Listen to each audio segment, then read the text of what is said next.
दोस्तों, सुल्तान महमूद गजनवी रहमतुल्लाह अलैह एक दफा रात में गश्त कर रहे थे। इस दौरान एक आदमी को देखा जो तंदूर के पास सोया हुआ था। आप उसके पास गए और उसको उठाकर पूछा कि तू कौन है। वो कहने लगा, मैं एक मजदूर हूँ, दिन भर मजदूरी करने के बाद रात को यहाँ आकर सो जाता हूँ। तो सुल्तान ने पूछा कि इतनी सर्दी में तुम्हारी रात कैसी गुजरती है। वो कहने लगा, आधी रात आप जैसी गुजारता हूँ और आधी आपसे बेहतर। ये सुनकर महमूद गजनवी रहमतुल्लाह अलैह हैरान हो गए और कहा कि अपनी बात की वजाहत करो। तो उस मजदूर ने कहा, जब तक ये तंदूर गर्म रहता है तो आपकी तरह सुकून से सोता हूँ, लेकिन जब निसफ रात तक तंदूर ठंडा हो जाता है तो मैं उठकर अपने रब की इबादत में मशगूल हो जाता हूँ और ये वक्त मेरा आपसे बेहतर गुजरता है।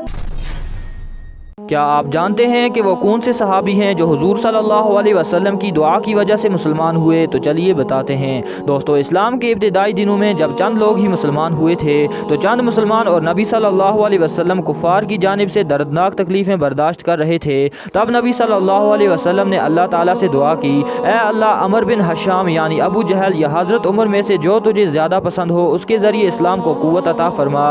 चुनाचे नबी सल्लल्लाहु अलैहि वसल्लम की दुआ हज़रत उमर रज़ी अल्लाह ताला अन्हु के हक़ में कबूल हुई और इस तरह वो इस्लाम कबूल करने वाले 39वें मुसलमान बन गए।